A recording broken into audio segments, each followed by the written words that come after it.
Chapter number 14 प्राकृतिक संपदा natural resources. हम सब जानते हैं कि पृथ्वी ही एक ऐसा ग्रह है जहां जीवन संभव है।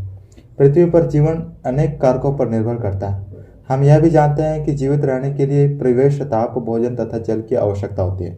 पृथ्वी पर रहने वाले सभी प्रकार के जीवों की मूल आवश्यकताओं को पूरा करने के लिए सूर्य से ऊर्जा तथा पृथ्वी पर उपलब्ध संपदा की आवश्यकता होती है। पृथ्वी पर यह संपदा कौन कौन सी है? पृथ्वी पर उपलब्ध ये संपदाएं स्थल, जल एवं वायु है। पृथ्वी की सबसे बाह्यतम परत स्थल मंडल कहलाती है। पृथ्वी का 75% भाग जल से ढका है। भूमिगत जल भी इसमें शामिल है। इन सभी को जलमंडल कहते हैं। वह वायु जो पूरी पृथ्वी को चारों ओर से ढकी रहती है उसे वायुमंडल कहते हैं। जहाँ ये तीनों अवयव स्थित होते हैं वहीं जीवित पदार्थ पाए जाते हैं। जीवन को आश्रय देने वाला पृथ्वी का यह घेरा, जहाँ स्थल मंडल, वायुमंडल तथा जलमंडल एक दूसरे से मिलकर जीवन के संभव बनाते हैं, उसे जीवमंडल कहते हैं। सजीव जीवमंडल के जैविक घटक होते हैं। वायु, जल और मृदा जीवमंडल के निर्जीव घटक हैं। आइए अब इन अजैव घटकों की भूमिका का विस्तृत अध्ययन करते हैं जो पृथ्वी पर जीवन के संपोषण के लिए आवश्यक हो। जीवन की श्वास वायु बहुत सी गैसों जैसे ऑक्सीजन, नाइट्रोजन, कार्बन डाइऑक्साइड तथा जलवाष्प का मिश्रण है। यह जानना बहुत रुचिकर है कि पृथ्वी पर जीवन वायु के घटकों का ही परिणाम है। मंगल तथा शुक्र जैसा ग्रहों जहां पर जीवन संभव नहीं है, पर वायु का मुख्य घटक कार्बन डाइऑक्साइड है। वास्तव में ये शुक्र तथा मंगल ग्रहों के वायुमंडल में 95 से 97% तक कार्बन डाइऑक्साइड होती है। यूकैरियोटिक कोशिकाओं और बहुत सी प्रोकैरियोटिक कोशिकाओं को ग्लूकोज अणुओं को बारीक कणों में तोड़ने तथा उनसे ऊर्जा प्राप्त करने के लिए ऑक्सीजन की आवश्यकता होती है। इसके फलस्वरूप कार्बन डाइऑक्साइड उत्पन्न होती है। दूसरी प्रक्रिया दहन की क्रिया है, जिसके फलस्वरूप ऑक्सीजन की खपत होती है और कार्बन डाइऑक्साइड का उत्पादन होता है। इसमें मनुष्य के वे क्रियाकलाप ही नहीं आते जो ऊर्जा प्राप्त करने के लिए ईंधन का दहन करते हैं, बल्कि जंगलों में लगी आग भी आती है। इसके अतिरिक्त हमारे वायुमंडल में उपस्थित कार्बन डाइऑक्साइड की कुल 1% मात्रा, इसका एक छोटा सा भाग है। कार्बन डाइऑक्साइड 2 विधियों से स्थिर होती है। हरे पेड़ पौधे सूर्य की किरणों की सहायता से कार्बन डाइऑक्साइड को ग्लूकोज में परिवर्तित कर देते हैं। बहुत से समुद्री जंतु समुद्री जल में घुले हुए कार्बोनेट से अपने कवच बनाते हैं। जलवायु के नियंत्रण में वायुमंडल की भूमिका। हम जानते हैं कि वायुमंडल ने पृथ्वी को कंबल के समान ढके रखा है। हम यह भी जान चुके हैं कि वायु ऊष्मा की कुचालक है। वायुमंडल पृथ्वी के औसत तापमान को लगभग पूरे वर्ष भर नियत रखता है। वायुमंडल दिन के समय तापमान को अचानक बढ़ने से रोकता है और रात में ऊष्मा के बाहरी अंतरिक्ष में जाने की दर को नियंत्रित रखता है। चंद्रमा के बारे में सोचिए, जो सूर्य से लगभग उतनी ही दूरी पर स्थित है जितनी दूरी पर पृथ्वी। इसके बावजूद चंद्रमा की सतह, जहां वायुमंडल नहीं है, तापमान 190 डिग्री सेल्सियस से 110 डिग्री सेल्सियस के मध्य रहता है। क्रियाकलाप 1, निम्नलिखित का ताप मापिए। जल से भरा एक बीकर, मृदा या बालू से भरा एक बीकर और एक बंद बोतल लीजिए जिसमें थर्मामीटर लगाओ। इन सभी को सूर्य की रोशनी में 3 घंटे तक रखिए। अब तीनों बर्तनों के तापमान को मापिए, लिखिए। उसी समय छाया के तापमान को भी देखिए। जैसा कि हम जानते हैं, बालू तथा जल एक समान दर से गर्म नहीं होते। आप उनके ठंडा होने की दर के विषय में आप क्या सोचते हैं? क्या हम अपने इस अनुमान को सत्य सिद्ध करने के लिए एक प्रयोग कर सकते हैं? वायु की गति पौने। हम दिन भर की गर्मी के बाद शाम को बहने वाली ठंडी हवा में राहत महसूस करते हैं। कभी कभी कई दिनों तक अधिक गर्म मौसम रहने के बाद वर्षा होती है। वायु की गति का क्या कारण है और ऐसे कौन से कारक है जो इसे कभी ठंडी हवा, कभी तेज हवा या कभी तूफान के रूप में गति प्रदान करते हैं? वर्षा होने का मुख्य कारण क्या है? ये सभी प्रक्रिया हमारे वायुमंडल में वायु के गर्म होने और जलवाष्प के बढ़ने के परिणाम स्वरूप होती है। जलवाष्प जीवित प्राणियों के विभिन्न क्रियाकलापों और जल के गर्म होने से बनती है। स्थलीय या जलीय भाग से होने वाले विकिरण के परिवर्तन एवं पूर्ण विकिरण के कारण वायुमंडल गर्म होता है। वायुमंडल के गर्म होने पर वायु में संवहन धाराएं उत्पन्न होती है। संवहन धाराएं की प्रकृति को समझने के लिए आइए कुछ क्रियाकलाप करें। धुएं द्वारा अपनाए गए पैटर्न से हमें यह पता चलता है कि किस दिशा में गर्म और ठंडी हवाएं बहती है। इस प्रकार जब वायु जल और स्थल के विकिरण के कारण गर्म होती है तब यह ऊपर की ओर बहती है, क्योंकि जल की अपेक्षा स्थल जल्दी गर्म होता है। इसलिए स्थल के ऊपर की वायु जल के ऊपर की वायु की तुलना में तेजी से गर्म होगी। इसलिए अगर हम तटीय क्षेत्रों के दिन के समय देखते हैं तो पाते हैं कि स्थल के ऊपर की वायु तेजी से गर्म होकर ऊपर उठने लगती है, जिससे वहां कम दाब का क्षेत्र बन जाता है और समुद्र के ऊपर की वायु कम दाब वाले क्षेत्र की ओर बहने लगती है। एक क्षेत्र से दूसरे क्षेत्र में वायु की गति पवनों का निर्माण करती है। इसलिए दिन के समय हवा की दिशा समुद्र से स्थल की ओर होती है। रात्रि के समय स्थल और समुद्र दोनों ठंडे होने लगते हैं। जल के ऊपर की वायु स्थल के ऊपर की वायु से गर्म होगी, क्योंकि स्थल की अपेक्षा जल धीरे धीरे ठंडा होता है। ऊपर दिए गए विचारों के आधार पर आप निम्न के विषय में क्या कह सकते हैं? तटीय क्षेत्रों पर काम तथा उच्च दाब के क्षेत्र रात्रि के समय प्रतीत होते हैं।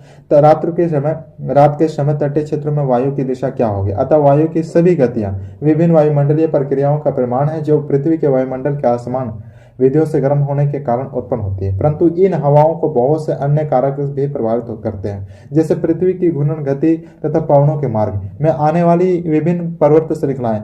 हम इन कारकों के बारे में इस अध्याय में विस्तृत अध्ययन नहीं करेंगे। आओ हम इस बारे में सोचते हैं कि कैसे हिमालय की उपस्थिति से इलाहाबाद से उत्तर की ओर प्रभावित होने वाली वायु की दिशा प्रभावित हो जाती है। वर्षा। आओ अब हम इस प्रश्न पर चर्चा करें कि बादल कैसे बनते हैं और कैसे वर्षा करते हैं। हम इसके लिए एक साधारण प्रयोग कर सकते हैं जिससे यह पता लग सके कि कुछ कारक जलवायु को किस प्रकार प्रभावित कर देते हैं। क्रियाकलाप 3। एक पतले प्लास्टिक से बनी बोतल ले ले। इसमें जल की मात्रा 5 मिलीलीटर से 10 मिलीलीटर ले तथा बोतल को कस कर बंद करें। इसे अच्छी तरह हिलाएं तथा 10 मिनट तक धूप में रखें। इससे बोतल में उपस्थित वायु जलवाष्प से संतृप्त हो जाती है। अब एक जलती हुई अगरबत्ती ले। बोतल के ढक्कन को खोलें और अगरबत्ती के धुएं को बोतल के अंदर जाने दें। दोबारा बोतल को कस कर बंद करें। बोतल को अपने हथेलियों के बीच रखकर जोर से दबाएं। कुछ समय तक प्रतीक्षा करें और बोतल को छोड़ दें। एक बार दोबारा बोतल को आप जितना जोर से संभव हो सकता है दबाएं, जितना हो सके दबाएं। ठीक है। बहुत छोटे स्तर पर किए गए प्रयोगों को दोहराएं।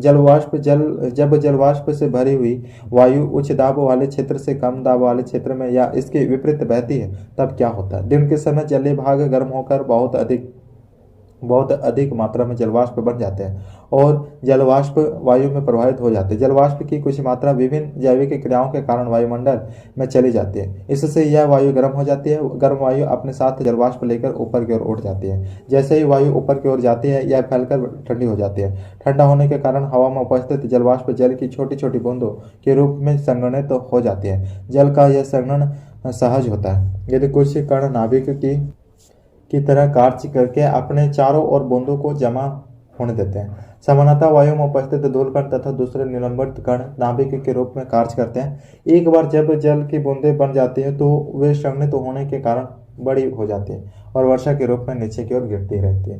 कभी कभी वायु का ताप काफी कम हो जाता है जिससे यह हिमवृष्टि अथवा ओले के रूप में अवक्षेपित हो जाती है। वर्षा का वितरण तथा ढंग पवनों के वितरण पर निर्भर करता है। भारत के एक बड़े भूभाग में अधिकतर वर्षा दक्षिण पश्चिम या उत्तर पूर्वी मानसून के कारण होती है। आपने मौसम की सूचनाओं में भी सुना होगा कि बंगाल की खाड़ी पर वायु का दबाव कम होने के कारण भारत की कई भागों में वर्षा हुई है। पूरे देश में होने वाली वर्षा के वितरण के बारे में समाचार पत्र या टेलीविजन के माध्यम से मौसम संबंधी सूचनाओं की जानकारी एकत्र करें। यह भी पता लगाएं कि वर्षा मात्रक यंत्र कैसे बनाया जाता है और उसे बनाएं। वर्षा मापक यंत्र से सभी आंकड़े प्राप्त करने के लिए कौन कौन से सुरक्षात्मक उपाय करने के आवश्यक है? अब निम्नलिखित प्रश्न को उत्तर दीजिए। क्रियाकलाप 5। पुस्तकालय से मानसून और चक्रवात के बारे में और अधिक जानकारी एकत्र करें। किसी दूसरे देश में होने वाली वर्षा के पैटर्न का पता लगाएं। क्या पूरे विश्व में वर्षा मानसून के कारण होती है? वायु प्रदूषण। हम प्राय सुनते हैं कि सल्फर और नाइट्रोजन के ऑक्साइडों का स्तर लगातार बढ़ रहा है। लोग सदैव दुख प्रकट करते रहते हैं कि उनके बचपन से लेकर अभी तक वायु की गुणवत्ता में कमी आ गई है। वायु की गुणवत्ता किस प्रकार प्रभावित होती है और इसकी गुणवत्ता में हुए परिवर्तन हमें तथा अन्य जीवों को कैसे प्रभावित करती है? जीवाश्म ईंधन जैसे कोयला और पेट्रोलियम पदार्थ में सल्फर और नाइट्रोजन की मात्रा बहुत कम होती है। अब जब ये ईंधन जलते हैं तो सल्फर और नाइट्रोजन भी इनके साथ जलते हैं तथा ये सल्फर और नाइट्रोजन के विभिन्न ऑक्साइड बनाते हैं। इन गैसों का केवल सांस के रूप में उपयोग करना ही खतरनाक नहीं, बल्कि ये वर्षा के जल में घुलकर अम्लीय वर्षा भी करते हैं। जीवाश्म ईंधनों को जलाने से वायु में निलंबित कणों की मात्रा भी बढ़ जाती है। ये निलंबित कण बिना जले कण या पदार्थ भी हो सकते हैं, इन्हें हाइड्रोकार्बन कहते हैं। इन सभी प्रदूषकों की वायुमंडल में अधिकता दृश्यता को कम करती है। विशेषतः सर्दी के मौसम में जब जल भी वायु के साथ संघनित होता है, इन्हें धूम कोहरा कहते हैं तथा ये वायु प्रदूषण की तरफ इंगित करते हैं। विभिन्न अध्ययनों से पता चलता है कि इन पदार्थों वाली वायु में सांस लेने से कैंसर, हृदय रोग या एलर्जी जैसे अनेक बीमारियां होने की संभावना बढ़ जाती है। वायु में उपस्थित इन हानिकारक पदार्थों की मात्रा में वृद्धि को वायु प्रदूषण कहते हैं। जल एक अद्भुत द्रव। जल पृथ्वी की सतह से सबसे बड़े भाग पर विद्यमान है और यह भूमि के नीचे भी पाया जाता है। जल की कुछ मात्रा वायुमंडल में भी है जो जलवाष्प के रूप में होती है। पृथ्वी की सतह पर अधिकतर जल समुद्र और महासागरों के रूप में है और यह खारा है। शुद्ध जल बर्फ के रूप में केवल दोनों ध्रुवों और बर्फ से ढके पहाड़ों पर ही पाया जाता है।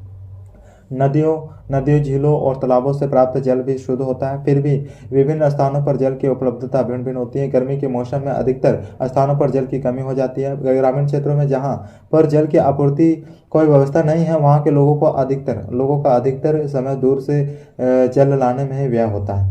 क्रियाकलाप सेवन बहुत से नगर निगम जल की उपलब्धता बढ़ाने के लिए जल संग्रहण की नई तकनीकों पर कार्य कर रहे हैं। पता लगाइए कि वे कौन से तकनीक है तथा वे उपयोग के लिए उपलब्ध जल की उपलब्धता बढ़ाने में कैसे सहायक है। लेकिन जल इतना अधिक आवश्यक क्यों है तथा क्या सभी प्राणियों को जीवित रहने के लिए जल की आवश्यकता होती है? सभी प्रक्रियाएं जो हमारे शरीर में या कोशिकाओं के अंदर होती है, वे जल में घुले हुए पदार्थों में ही संपन्न होती है। शरीर के एक भाग से दूसरे भाग में विभिन्न पदार्थों का संवहन घुली हुई अवस्था में होता है। इसलिए सभी प्राणी जीवित रहने के लिए अपने शरीर में जल की मात्रा को संतुलित बनाए रखते हैं। स्थलीय जीवों के जीवित रहने के लिए शुद्ध जल आवश्यक है, क्योंकि खारे जल में नमक की अधिकता के कारण जीवों का शरीर उससे सहन नहीं कर पाता। इसलिए सभी प्राणियों और पौधों के पृथ्वी पर जीवित रहने के लिए आसानी से जल उपलब्धि के स्रोत बहुत आवश्यक है।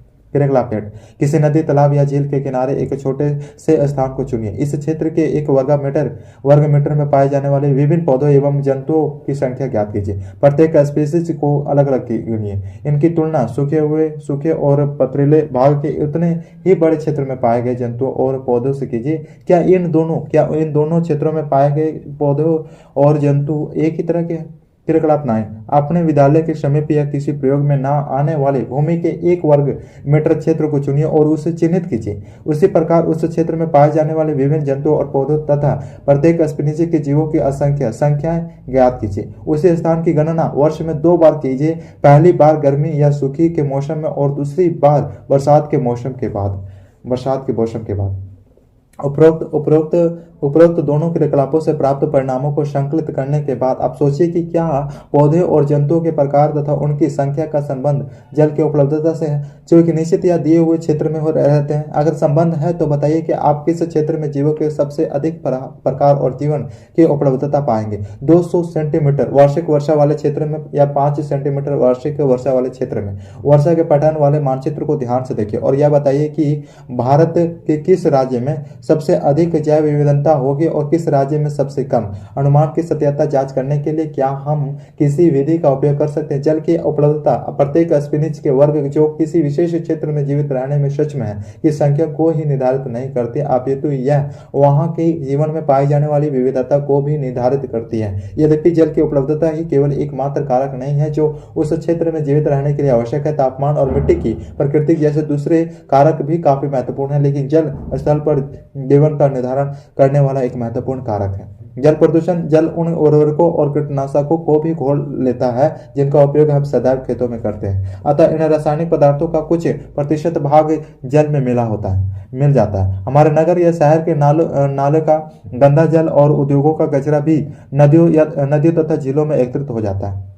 कुछ विशेष उद्योगों के बहुत से कार्यों में शीतलता बनाए रखने के लिए जल का प्रयोग किया जाता है तथा इस प्रकार निष्पादित गर्म जल को जलाशय में छोड़ दिया जाता है। जब बांध से जल जोड़ा जाता है तब इसका प्रभाव नदियों के जल के तापमान पर भी पड़ता है। गहरे जलाशय के अंदर का जल सूर्य द्वारा गर्म किए गए ऊपर की सतह के जल की अपेक्षा शीतल होगा। ये गहरे जलाशयों में ये गहरे जलाशयों में पाए जाने वाले सभी जीवों के प्रकार को कई प्रकार से प्रभावित कर सकते हैं। ये कुछ जीवों की संख्या बढ़ाते हैं तो कुछ को हानि पहुंचाते हैं। ये इस प्रणाली के विभिन्न जीवों के संतुलन को बिगाड़ सकते हैं अतः निम्नलिखित प्रभाव को दर्शाने के लिए हम जल प्रदूषण शब्द का प्रयोग करते हैं। जलाशय में अनैच्छिक पदार्थों का मिलना, ये पदार्थ उर्वरक या कीटनाशक हो सकते हैं जो खेतों में उपयोग किए जाते हैं, या वे कागजी उद्योग में उपयोग होने वाले विषैले पदार्थ जैसे पारा के लवण हो सकते हैं। ये हैजा फैलाने वाले बैक्टीरिया जैसे जीव भी हो सकते हैं। इच्छित पदार्थों को जलाशयों से हटाना जल में घुली हुई ऑक्सीजन जल में रहने वाले पौधों और जंतुओं के लिए उपयोगी होती है। किसी भी तरह का परिवर्तन जो जल में घुली हुई ऑक्सीजन की मात्रा को कम करता है, उसका जलीय जीवों पर गहरा प्रभाव पड़ता है। जलाशय में अन्य उपयोगी पोषक की कमी भी हो सकती है। तापमान में परिवर्तन, जलाशय में रहने वाले जीव वहां के एक विशिष्ट तापमान के अनुकूल होते हैं और उस तापमान में अचानक परिवर्तन उनके लिए खतरनाक हो सकता है या उनकी प्रजनन की प्रक्रिया को प्रभावित कर सकता है। विभिन्न प्रकार के जंतुओं के अंडे और लार्वा अचानक हुए तापमान परिवर्तन के प्रति संवेदनशील होते हैं।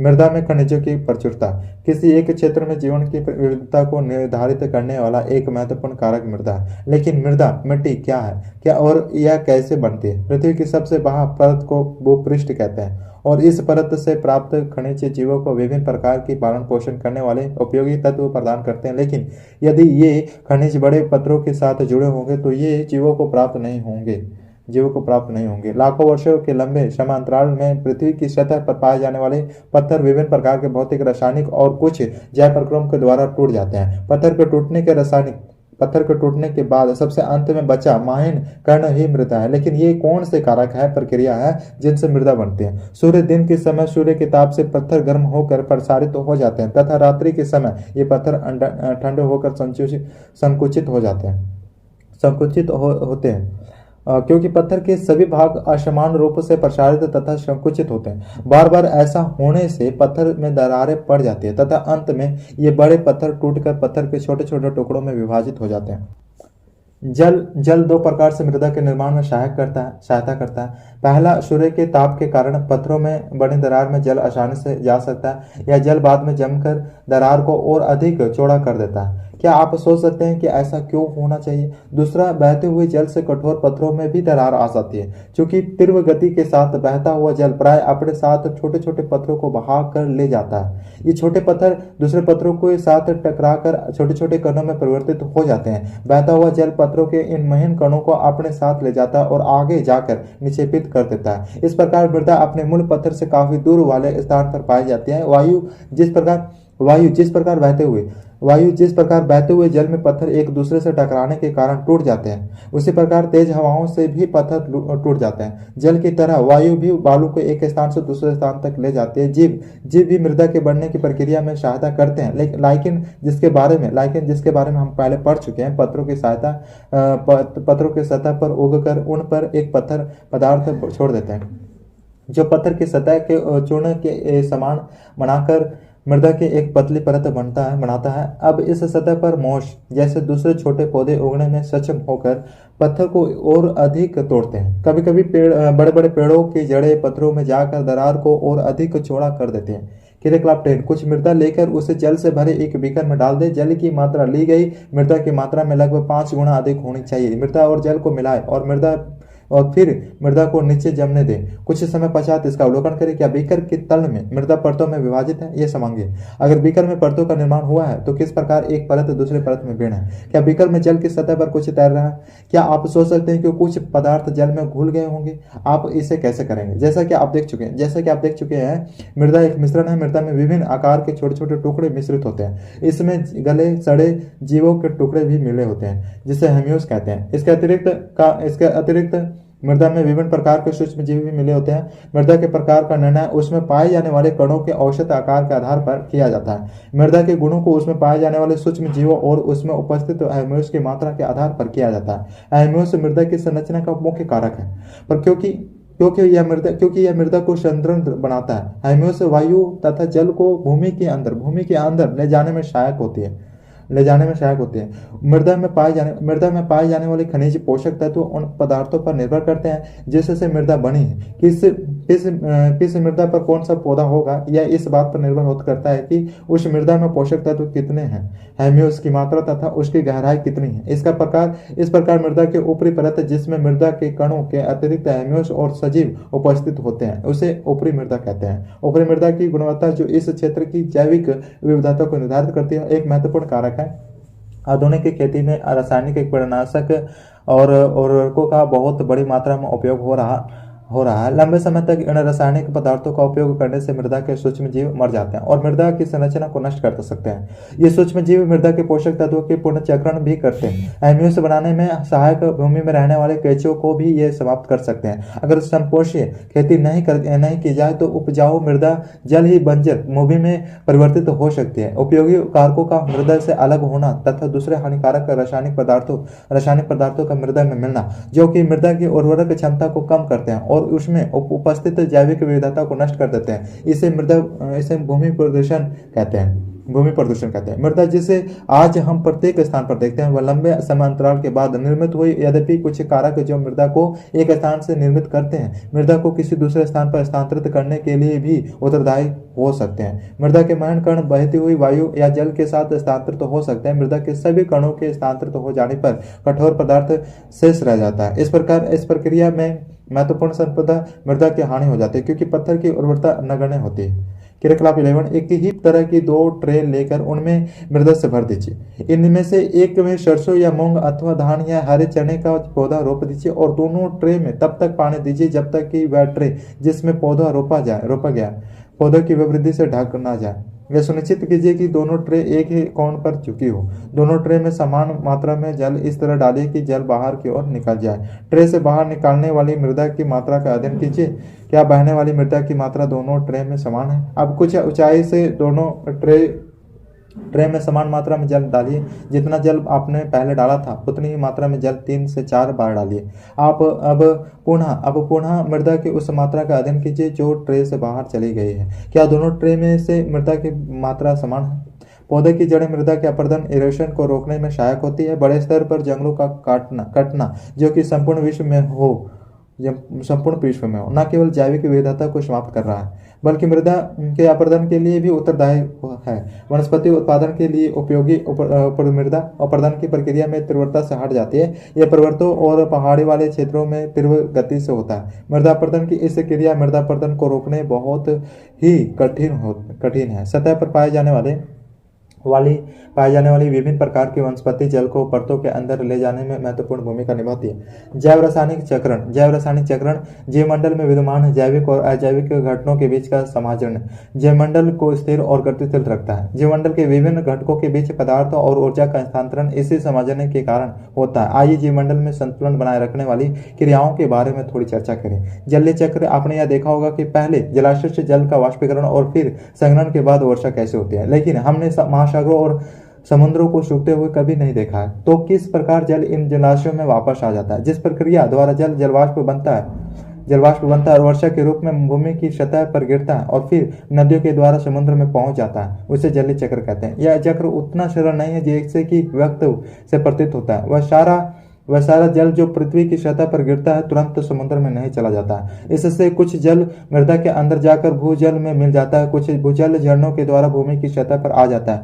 हम इसे अपने उपयोग के लिए कुंपों और नलकूपों की मदद से भूमि की सतह पर लाते हैं। जीवन की विभिन्न प्रक्रियाओं में पौधे और स्थलीय जीव जंतु का जल का उपयोग करते हैं। आइए एक अन्य पहलू पर विचार करते हैं कि जलीय चक्र में जल का क्या होता है। जैसे कि आप जानते हैं कि जल में बहुत से पदार्थ घुलने वाले खनिज पदार्थों से होकर जब जल गुजरता है तब इनमें से कुछ खनिज पदार्थ जल में घुल जाते हैं। इस प्रकार नदी बहुत से पोषक तत्वों को भूमि की सतह से समुद्र में ले जाती है, जिनका उपयोग समुद्री जीव जंतु द्वारा किया जाता है। नाइट्रोजन वर्ग नाइट्रोजन चक्र। हमारे वायुमंडल के 68% भाग में नाइट्रोजन गैस विद्यमान है। जीवन के लिए आवश्यक यह गैस बहुत सारे अणुओं का भाग है। इसमें निम्न अणु सम्मिलित होते हैं, जैसे प्रोटीन, न्यूक्लिक अम्ल, RNA और DNA तथा कुछ विटामिन। अन्य दूसरे जैविक यौगिकों में भी नाइट्रोजन पाया जाता है, जैसे यूरिया तथा एल्कोडाइड। इसलिए नाइट्रोजन प्रत्येक जीव के लिए एक आवश्यक पोषक है। सभी जीवों द्वारा वायुमंडल में विद्यमान नाइट्रोजन गैस का प्रत्यक्ष उपयोग करने से जीवन सरल हो जाएगा। यद्यपि कुछ विशेष प्रकार के बैक्टीरिया को छोड़कर दूसरे जीव निष्कर्ष नाइट्रोजन परमाणु को नाइट्रेस तथा नाइट्रेटाइस जैसे दूसरे आवश्यक अणुओं में परिवर्तित करने में सक्षम नहीं है। नाइट्रोजन स्थिरीकरण की प्रक्रिया करने वाले ये बैक्टीरिया या तो स्वतंत्र रहते हैं या द्विबीजपत्री पौधों की कुछ प्रजातियों के साथ पाए जाते हैं। साधारणतः ये नाइट्रोजन स्थिरीकरण की प्रक्रिया करने वाले बैक्टीरिया फलीदार पौधों की जड़ों में एक विशेष प्रकार के मूल ग्रंथिका में पाए जाते हैं। इन बैक्टीरिया के अलावा नाइट्रोजन नाइट्रेटस और परमाणु नाइट्रेटस में विभिन्न के अलावा नाइट्रोटाइस और परमाणु नाइट्रेटस में विभिन्न भौतिक क्रियाओं के द्वारा बदलते हैं। बिजली चमकने के समय वायु में उत्पन्न हुआ उच्च ताप तथा दाब नाइट्रोजन को ऑक्साइड में परिवर्तित कर देता है। ये ऑक्साइड जल में मिलकर नाइट्रस तथा नाइट्रिक अम्ल बनाते हैं और वर्षा की बूंदों के रूप में भी भूमि की सतह पर गिरते हैं। तब इसका उपयोग विभिन्न जीवों द्वारा किया जाता है। नाइट्रोजन संयोजी अणुओं के निर्माण में उपयोग होने वाले रूपों के निर्माण के बाद नाइट्रोजन का क्या होता है? पौधों से बनाता नाइट्रस और नाइट्रस को ग्रहण करके उन्हें अमीनो अम्ल में परिवर्तित कर देते हैं, जिनका उपयोग प्रोटीन बनाने में किया जाता है। कुछ दूसरे जैव रासायनिक विकल्प भी हैं जो नाइट्रोजन वाले दूसरे जटिल यौगिकों को बनाने में प्रयुक्त होते हैं। इन प्रोटीनों और दूसरे जटिल यौगिकों का प्रयोग जंतु करते हैं। जंतु या पौधों की मृत्यु हो जाने पर मिट्टी में मौजूद बैक्टीरिया विभिन्न यौगिकों में स्थित नाइट्रोजन को नाइट्रेस और नाइट्रेटाइस में परिवर्तित कर देते हैं तथा दूसरी प्रकार के बैक्टीरिया इन नाइट्रेस एवं नाइट्रेटाइस को नाइट्रोजन में बदल देते हैं। ठीक इसी प्रकार प्रकृति में एक नाइट्रोजन चक्र संपन्न होता है, जिसमें नाइट्रोजन वायुमंडल से अपने मूल रूप में गुजरता हुआ मृदा और जल में साधारण परमाणु के रूप में बदल जाता है तथा जीवित प्राणियों में और अधिक जटिल यौगिकों के रूप में परिवर्तित हो जाता है। फिर नाइट्रोजन साधारण परमाणु के रूप में वायुमंडल में वापस लौट आता है। कार्बन